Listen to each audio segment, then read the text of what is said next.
ये जो तिरंगा रैली है ये पद यात्रा है और आज सुबह हम लोग 6 बजे रामकोट तहसील हेडक्वार्टर से चले और अभी हमको 7 बजे तक बिलावर हेडक्वार्टर पहुंचना है।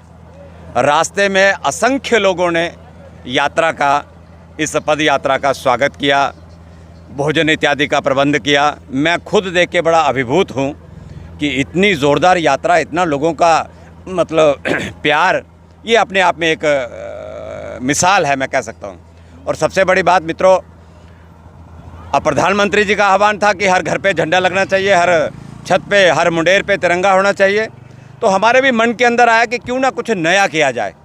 तो नए का ये था कि एक हमने आज़ादी का 75 वर्ष अमृत महोत्सव मना रहे हैं, तो हमने आज़ादी के विषय में, आज़ादी के नाम पे इस 75 वर्ष के विषय में एक 75 मीटर लंबा जो है ये नेशनल फ्लैग जो है हमारा, ये हमने बनवाया। और आज आप देख रहे होंगे लगभग 100 के करीब नौजवान और बुज़ुर्ग जो हैं वो इस झंडे को अपने कंधे पे उठा के सुबह से लेके अभी तक चल रहे हैं। बाकी ईश्वर का पूरा आशीर्वाद हमें मिल रहा है, मौसम भी बढ़िया है, बारिश आगे पीछे ज़रूर हो जाती है, लेकिन हमें अभी तक कोई ऐसा मतलब लगा नहीं। मुझे ये लग रहा है कि जब अच्छे कार्य के लिए आप घर से निकलें तो ईश्वर भी आपको अपना आशीर्वाद देते हैं।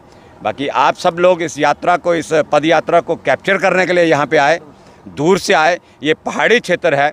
मैं ये भी आपको बता दूं कि ये जो कार्यक्रम है ये उत्तर भारत का पहला ऐसा कार्यक्रम होगा। जम्मू कश्मीर की तो बात छोड़िए, यानी 75 मीटर लंबा राष्ट्रीय ध्वज बनाना ये अपने आप में एक बहुत बड़ा, मैं कह सकता हूँ कि बात थी। और बड़ा अद्भुत कार्यक्रम है। लोगों का विश्वास, लोगों का प्यार, लोगों की उमंग, मैं उससे बड़ा विभूत हूँ। लोगों ने जो आज प्यार दिया है, जो आज अपना एक लगता है कि नहीं, लोग देशभक्ति के, जो लोग कहते थे एक समय कि इस तिरंगे को कोई कंधा देने वाला नहीं होगा, आज आप खुद देख सकते हैं सैकड़ों की संख्या में, हज़ारों की संख्या में पीछे लोग थे कि जो इसको कंधा नहीं अपने सीने पर रखकर चल रहे थे। ये अपने आप में एक बहुत बड़ी बात है। जी बताएंगे ये कितने किलोमीटर की पद यात्रा? ये हमारी 40 किलोमीटर की पद यात्रा बिलावर तक बनेगी। अभी हम लोग लगभग 30 के किलोमीटर हम लोग इसको कवर कर चुके हैं। 10 किलोमीटर के करीब और रहेगी, तो वो भी ऊपर वाले की दया से जब 30 हो गई तो 10 किलोमीटर भी हो जाएगी और बिलावर हेडक्वार्टर में जाएंगे। बढ़िया वहाँ पे कार्यक्रम होगा। लोग मतलब अच्छा तिरंगे का सम्मान भी कर रहे हैं। जब आपने सुबह देखा था तो इतनी तक कहीं? देखिए, ऐसा नहीं है, जब आप अच्छे कार्य के लिए निकलें तो ईश्वर भी आपको आशीर्वाद देते हैं। होता है, थोड़ा बहुत तकलीफ़ तो होती है। अब हम विचार करें कि कहाँ उस समय आप मान के चलें तो जब हमारे रणबांकुरों ने अपने प्राण दिए होंगे, भगत सिंह, सुखदेव, राजगुरु, 22-22, 23-23 साल के लोग थे, तो उन्होंने भी तो अपने आप को देश के लिए समर्पित किया। तो अगर हम लोग देश के लिए 10, 20, 50 किलोमीटर चल दें तो मुझे नहीं लगता कि कोई दिक्कत वाली बात है। कोई नहीं, थोड़े बहुत होती है। लोगों से क्या अपील करना चाहोगे सर? मैं सबसे यही कहना चाहूँगा कि ये जो यात्रा है, लोग अपने घरों के ऊपर, कल 15 अगस्त है, और बढ़िया ढंग से इसको सेलिब्रेट करें। और आफ्टर 370 के रिवोक होने के बाद, 335 रिवोक होने के बाद, ये पहले ही ऐसा, मतलब मैं कह सकता हूँ कि पहले तो फिर कोरोना काल भी रहा, ये बहुत बढ़िया लोगों के अंदर एक जज्बात, जोश और हिम्मत है। मैं ये आपको विश्वास दिला सकता हूँ। राजीव जी, आप इस यात्रा में आज आए, जो ऐतिहासिक यात्रा है जैसे कि सतीश जी ने बताया, तो किस तरीके का? देखो, सतीश जी मेरे बड़े भाई हैं और हमने बहुत दिनों तक साथ में काम किया है, आज भी कर रहे हैं। मेरे पिताजी के साथ इन्होंने काम किया। हमेशा ऐसी मिसालें, सतीश जी का एक परिचय यही है कि हमेशा ऐसी मिसाल क्रिएट करते हैं।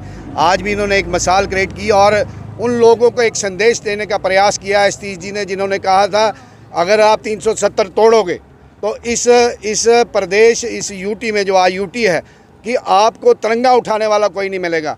आज पूरे भारतवर्ष में, और यही नहीं पूरे भारत में, ये तिरंगा हर जगह लहरा रहा है। और विशेष तौर कश्मीर में जिस तिरंगे को लेकर जो उत्साह है लोगों में, उनके लिए एक सीधा संदेश है। इधर हज़ारों नहीं लाखों लोग इस रियासत में तिरंगा उठाने वाले हैं।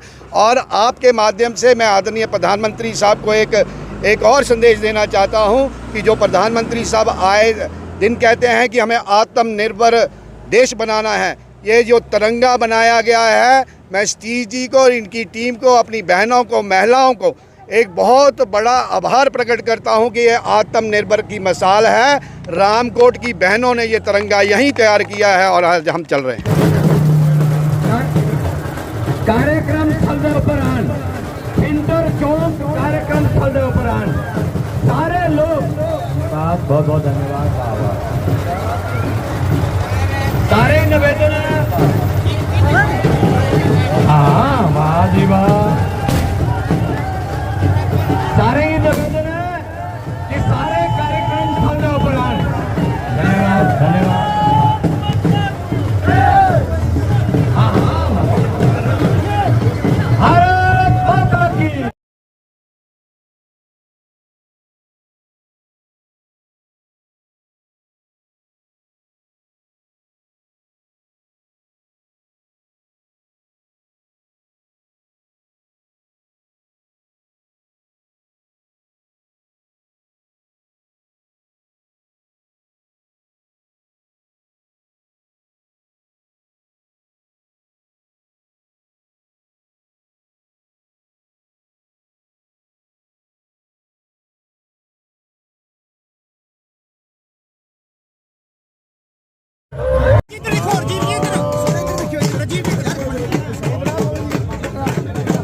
नरेंद्र मोदी साहब के ऐवान पे आज पूरे भारतवर्ष में पिछले 15 दिन से एक तिरंगा लहर जो है चल रही है हमारा प्रतीक है, हमारा चिन्ह है।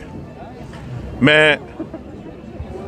आज माननीय सतीश शर्मा साहब को और उनके साथियों को बहुत मुबारकबाद पेश करना चाहता हूं कि आज जम्मू कश्मीर में इन्होंने भी एक तारीखी काम किया कि 40 किलोमीटर की ये रैली जो पैदल चलकर इन्होंने बिलावर जा रहे हैं और ये 75 मीटर लंबा और तकरीबन 4 मीटर चौड़ा तिरंगा झंडा जो है इसको लेकर एक भव्य जुलूस के शक्ल में आज पैदल इन्होंने ये मार्च किया है।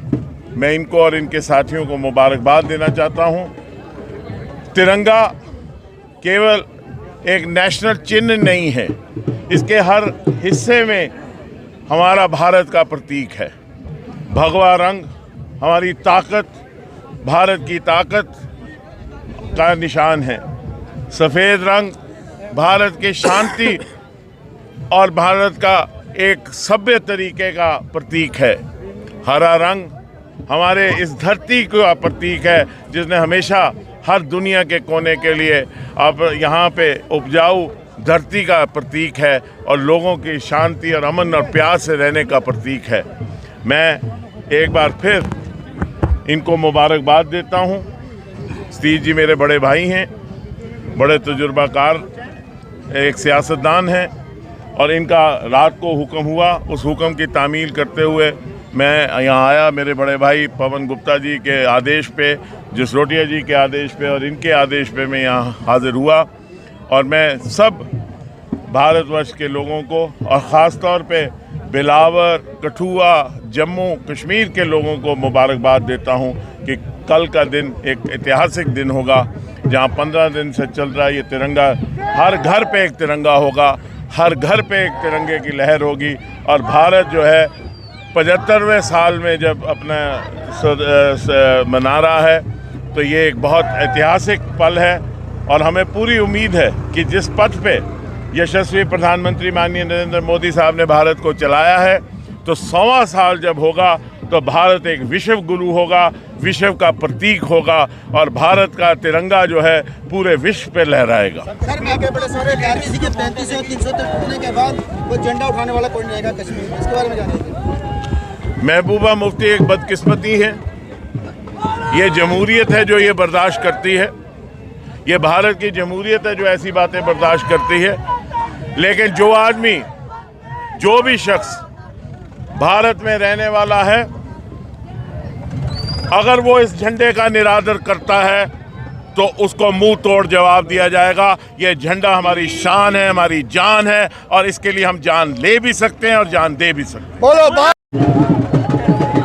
भारतीय जनता पार्टी अगर झंडे को उठा के चल रही है और राष्ट्रवाद की बात कर रही है, अगर आज 75वां साल आज़ादी का अमृत महोत्सव भारत मना रहा है, देश के यशस्वी प्रधानमंत्री जो केवल प्रधानमंत्री ही नहीं हैं, वो देश के नेता ही नहीं हैं, विश्व के नेता हैं, अगर उन्होंने ऐलान किया है कि हर शख्स जो है अपने झंडे को लेकर अपने झंडे को लहराए, तो मैं समझता हूँ उसमें पॉलिटिसाइजेशन की क्या बात है। वो लोग जो इसमें एतराज़ कर रहे हैं, वो विपक्षी दल जो इसमें सवालिया निशान उठा रहे हैं, वो शायद इसके साथ धोखा कर रहे हैं, राष्ट्र के साथ धोखा कर रहे हैं। तो 4 जनों को नौकरियों से निकाल दिया, इसे आप किस तरीके से देखते हैं? जीरो टॉलरेंस है। जम्मू कश्मीर की सरकार ने और भारत सरकार ने आतंकवाद की तरफ ज़ीरो टॉलरेंस का रवैया इख्तियार किया है और उसके नताइज जो हैं वो आपके सामने हैं। आज कश्मीर में एक अमन की फ़िज़ा है, डर खौफ का जो माहौल था वो आज दिखता नहीं है। आज जम्मू कश्मीर में अमन है, शांति है, क्योंकि दिल्ली में एक ऐसा नेतृत्व है जो कोई भी ऐसी चीज़ बर्दाश्त नहीं करेगा जो राष्ट्र के खिलाफ जाएगी और एंटी नेशनल एलिमेंट्स और टेररिस्ट को मुंह तोड़ जवाब दिया जा रहा है। उन्होंने ना केवल टेररिस्ट को मौत के घाट उतारा, लेकिन टेररिज्म का जो इकोसिस्टम है उसको तहस नहस किया है, जिसकी वजह से टेररिज्म आज जम्मू कश्मीर में ख़त्म हो रहा है। और मैं समझता हूं कि ये बहुत मुबारकबाद बात है कि जितने भी इक़दाम दिल्ली की सरकार उठा रही है, टेररिज्म और टेररिज्म के इकोसिस्टम को ख़त्म करने के लिए ये ज़रूरी है, ताकि जम्मू कश्मीर जो है वो अमन के साथ रहे, जम्मू कश्मीर में लोग जो हैं आपस में भाईचारे के साथ रहे और प्यार से रहे। और वो ताकतें अंदरूनी व बैरूनी जो राष्ट्र के ख़िलाफ़ है या जो जम्मू कश्मीर में टेररिज्म का बोलबाला बढ़ाना चाहते हैं, उनको ख़त्म करने के लिए गवर्नमेंट पूरी तरह से एक निश्चयबद्ध है। और मुझे पूरी उम्मीद है कि आने वाले